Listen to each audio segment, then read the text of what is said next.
தமிழா பார்வையாளர்களுக்கு வணக்கம்.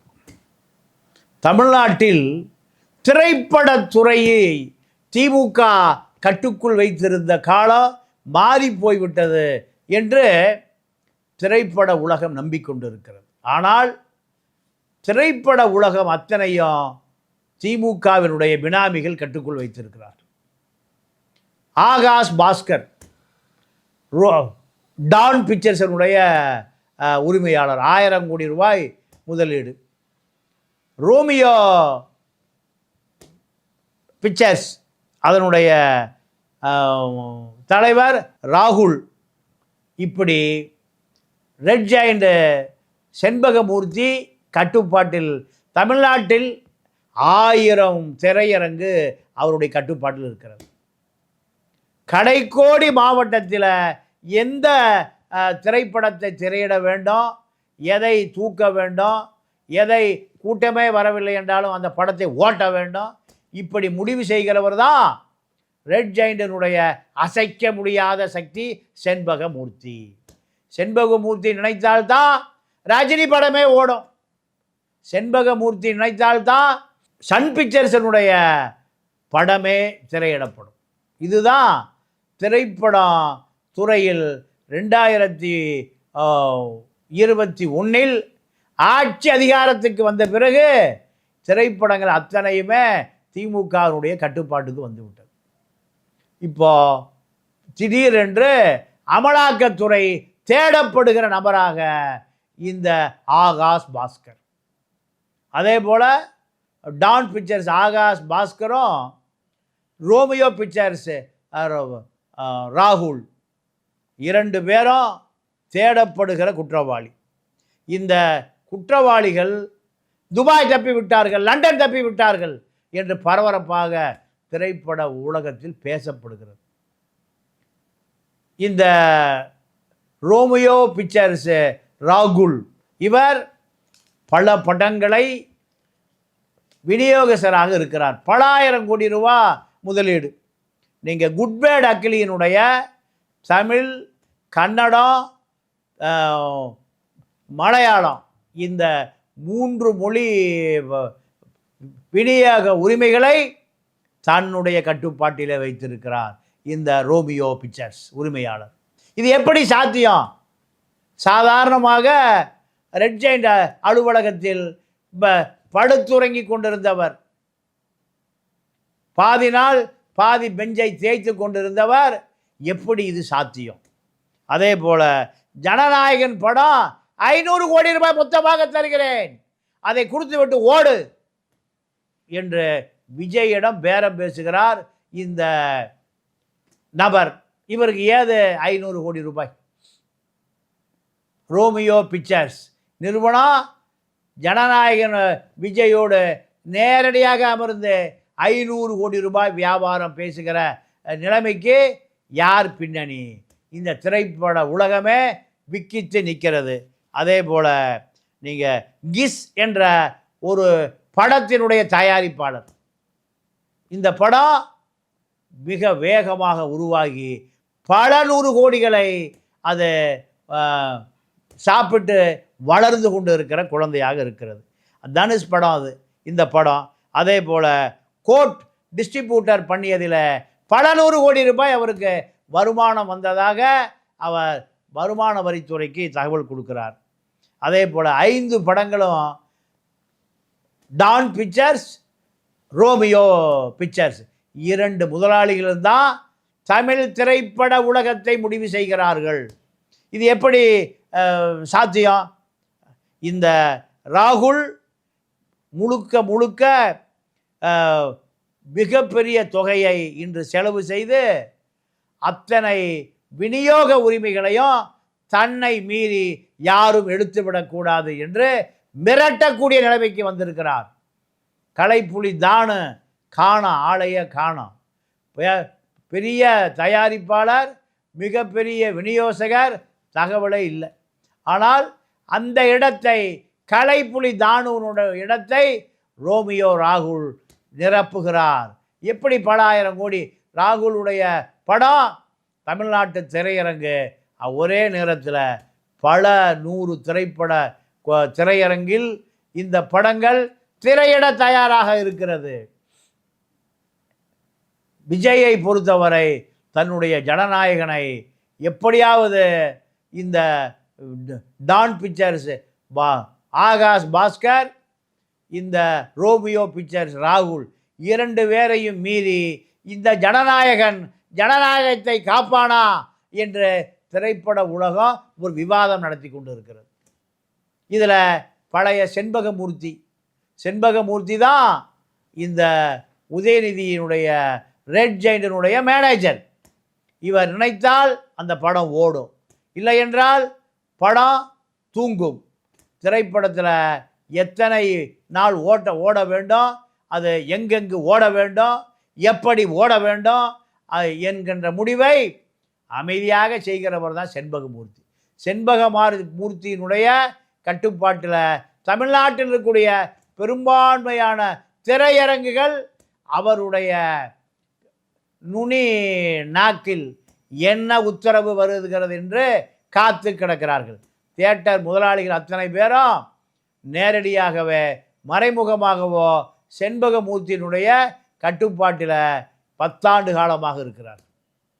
இது இப்பொழுது ஆகாஷ் பாஸ்கருக்கும் ரோமியோ பிக்சர்ஸ் 2 பேரும், இவர் தயாரிப்பாளர், இவர் விநியோகஸ்தர், இவர் தியேட்டர் ஓனர் செண்பகமூர்த்தி. 3 பேர் மட்டும்தான் தமிழ் திரைப்பட ஊடகத்தை இனிமேல் முடிவு செய்ய முடியும். ஆகாஷ் பாஸ்கர் முத்துவனுடைய மகள், தேன்மொழியினுடைய மகள், தாரிணியுடைய கணவர். இதை தாண்டி எந்த தகுதியும் இல்லை. 2021 இவருடைய வீடுகளில் 50 கோடி ரூபாய் வருமான வரித்துறை தேர்தல் நேரத்திலே கைப்பற்றப்பட்டது. 5 கோடி ரூபாய் கணக்கு அமைச்சிருக்கார். ஏது இந்த 50 கோடி 2021? இப்போ இவருக்கு இட்லி கடை, தனுஷுடைய படம் பராசக்தி, சிம்பு படம், அஜித் படம், ரஜினி படம், கமல் படம், அமிதாப் பச்சன் படம், இப்படி உலகத்தில் இருக்கக்கூடிய ஹாலிவுட் படத்தை எடுக்கக்கூடிய அளவுக்கு வலிமை உள்ளவராக மாறி போயிருக்கிறார். இது எப்படி சாத்தியம்? வருமான வரித்துறை திணறி கொண்டிருக்கிறது. ஆகாஷ் பாஸ்கரையும் பார்க்க முடியவில்லை, ரத்தீஷையும் பார்க்க முடியவில்லை. இவர்களெல்லாம் கூடி பேசுகிற இடம் எங்கேனா 174. ஏறக்குறைய ஒரு ஃப்ளாட்டினுடைய விலை 15 கோடி ரூபாய். இந்த 174 அங்கே சாதாரண நபர்கள் உள்ளே சென்று விட முடியாது. இந்த மேட்டுக்குடி வசிக்கிற எம்ஆர்சி நகர் லீலா பேலஸ் அருகாமையில் இவர்கள் மிக உயர்ந்த மேட்டுக்குடிகள் இருக்கக்கூடிய ஏஆர் ரகுமான் அங்கே தான் இருக்கார், லாட்ரி மார்டின் இருக்கிறார், ரத்தோர் ஐபிஎஸ் ஆஃபீஸர், உஷா காகர்லா, வேலுமணி, நயன்தாரா, இப்படி பெரிய பட்டியலை கொண்டவர்கள் தான் அங்கு குடியிருக்கிறார்கள். 15 கோடி ரூபாய் ஒரு ஃப்ளாட். இங்கே தான் ரத்தீஷ், நயன்தாராவுடைய கணவர் விக்னேஷ் சிவன். இந்த விக்னேஷ் சிவனுக்கு திமுக அரசாங்கம் எந்த ஈவெண்ட் செய்தாலும் அது அப்படியே மிக்சர் பார்ட்டியான விக்னேஷ் சிவனுக்கு கையளிக்கப்படும். காரணம் ஒரு 50 கோடி ரூபாய் ஈவெண்ட். இதெல்லாம் முடிவு செய்கிற இடம் 174, அந்த அடுக்குமாடி குடியிருப்பு. 15 கோடி ரூபாய் ஒரு அடுக்குமாடி குடியிருப்பு. வேலுமணிக்கு 2 இருக்குது. இந்த வேலுமணி தமிழ்நாட்டில் 2வது முதலமைச்சர். எடப்பாடி முதலமைச்சர் என்றால் எடப்பாடிக்கு பிறகு எடப்பாடி எப்படி குப்புற தள்ளுவது, அந்த நாற்காலி எப்படி பறித்து கொள்வது என்று திட்டமிடுகிற நபராக அதிமுகவுடைய மாவட்ட செயல் அத்தனை பேர் அவருடைய கட்டுப்பாட்டுக்கு வந்து விட்டார்கள். இதெல்லாம் 174 அந்த அடுக்குமாடி குடியிருப்பில் தான் முடிவு செய்யப்படுகிறது.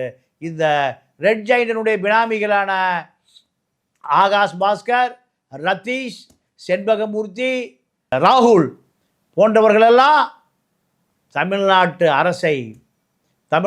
அரசு அதிகாரிகளை, திரைப்படத்தை அரசியலை எல்லாம் டாஸ்மார்க் மது ஆலை அதிபர்கள் அத்தனையும் கட்டுப்படுத்துகிற அதிகார மையமாக இந்த 174 அதற்கு அருகில் இருக்கக்கூடிய சர்வீஸ் அப்பார்ட்மெண்ட் இங்குதான் அத்தனை ரகசிய கூட்டங்களும் நடக்கிறது. கமலஹாசனுக்கு அங்கு வீடு இருக்கிறது. கமலஹாசனுக்கு பல கோடி ரூபாய் பெருமானம் உள்ள 15 கோடி ரூபாய் பெருமானம் உள்ள அப்பார்ட்மெண்ட்டை தவிர பிக்பாஸ் நிறுவனம் அவருக்கு மாதம் 50 லட்சம் ரூபாய் வாடகைக்கு ஒரு மிகப்பெரிய ஒரு சர்வீஸ் அப்பார்ட்மெண்ட்டை அவருக்கு வாடகைக்கு கொடுத்துருக்குது. இப்படி மேட்டுக்குடி மக்களாக வாழக்கூடிய பகுதிகளிலே தான் இந்த தமிழ்நாட்டு அரசியலுடைய தாரகர்கள் புரோக்கர்கள் அத்தனை பேரும் கூடி தமிழ்நாட்டு அரசியலை முடிவு செய்கிறார்கள் என்பதை தெருக்கோடி மக்களுக்கு செய்தி சென்றடையவில்லை. அதனுடைய விளைவுதான் அமலாக்கத்துறை ஆகாஷ் பாஸ்கர், ரத்தீஷ் என்று பல 30 வயதை நிரம்பாத சரியாக கால் சட்டை போட தெரியாத இந்த இளைஞர்கள் தான் தமிழ்நாட்டு அரசில் பல ஆயிரம் கோடி எங்கு திரும்பினாலும் விஜய், அஜித், இப்படி பல பேருடைய தனுஷ் கால் சீட்டை தான் வைத்து கொண்டு திரைப்படத்துறை எந்த திரைப்படம் தயாரிக்க முடியாமல் பணம் இல்லாமல் பொருளாதாரம் இல்லாமல் நிற்கிறதோ அங்கெல்லாம் இந்த நபர்கள் இருப்பார்கள். இந்த நபர்கள் ரோமியோ பிக்சர்ஸ் ராகுல் அத்தனையே தன்னுடைய சட்டை பைக்குள்ளே கொண்டு வந்து விட்டார். மீதிய யார்? ஆகாஷ் பாஸ்கருடைய அப்பா 5 நகைக்கடைகளை திறந்திருக்கிறார். 1 டன் தங்கம் கொள்முதல் செய்யப்பட்டிருப்பதை அமலாக்கத்துறை கண்டுபிடித்திருக்கிறது. 1 டன் தங்கம், இந்த 1 டன் தங்கத்தினுடைய மதிப்பு பல ஆயிரம் கோடி. இதுதான் நகைக்கடையில் இன்று கொடிகட்டி பறக்கிற நபர்கள். இவர்களெல்லாம் தமிழ்நாட்டினுடைய அரசியல் அதிகார மையங்கள். அமலாக்கத்துறை இவ்வளவு காலம் ஏன் தூங்கிக் கொண்டிருந்தது என்று உச்ச நீதிமன்றம் கேள்வி எழுப்பி இருக்கிறது. அது நியாயமான கேள்விதான். அமலாக்கத்துறை 4 வருடங்களுக்கு முன்பே அமலாக்கத்துறை தன்னுடைய கடமையை செய்திருந்தால் இந்த ரத்தீஷுகள், ரோமியோ ராகுல், ஆகாஷ் பாஸ்கர் இப்படி பல நபர் 300 கோடி ரூபாயில் வீடு கட்ட முடியாது. 300 கோடியில் இவர்கள் உல்லாச விடுதி கட்ட முடியாது. ஒரு நடிகைக்கு பிறந்த நாள் 35 லட்சம் ரூபாய் செலவு செய்யப்பட்டிருக்கிறது. 35 லட்சம் 3500 ரூபா செலவு செய்ய முடியாத சமூக அமைப்பில் இந்த இளைஞர்கள் அந்த நடிகைக்கு 35 லட்சம் ரூபாய் செலவு செய்து பார்ட்டி நடத்தி இருக்கிறார்கள். குடி கூத்து கும்மாளம், இரவு பார்ட்டி, பகல் பார்ட்டி, போதை வசதி, இப்படியெல்லாம் பல விஷயங்கள் நடந்து கொண்டு இருக்கிறது. இதையெல்லாம் தமிழ்நாடு தேர்தல் 2026 மார்ச் மாதம் வருகிற தேர்தலில் இதெல்லாம் மக்கள் தகுந்த பாடம் கொடுப்பார்கள். இந்த திரைப்படத்துறையை 2006-11 எப்படி திமுக தன்னுடைய கட்டுப்பாட்டிலே வைத்திருந்தது. ஐயப்பன் செத்தே போனார், கலாநிதி மாறன் தப்பி ஓடினார், இந்தியா விட்டே தப்பி ஓடினார். அவரிடம் இருந்த உதவியாளர் அவர் அதிமுக போய் சேர்ந்து விட்டார். இப்படி பல அதிசயங்கள் நடந்தது 2011. அதே போல் மீண்டும் 2026 திரும்பும் என்பதை பொறுத்திருந்து பார்ப்போம். நன்றி, வணக்கம்.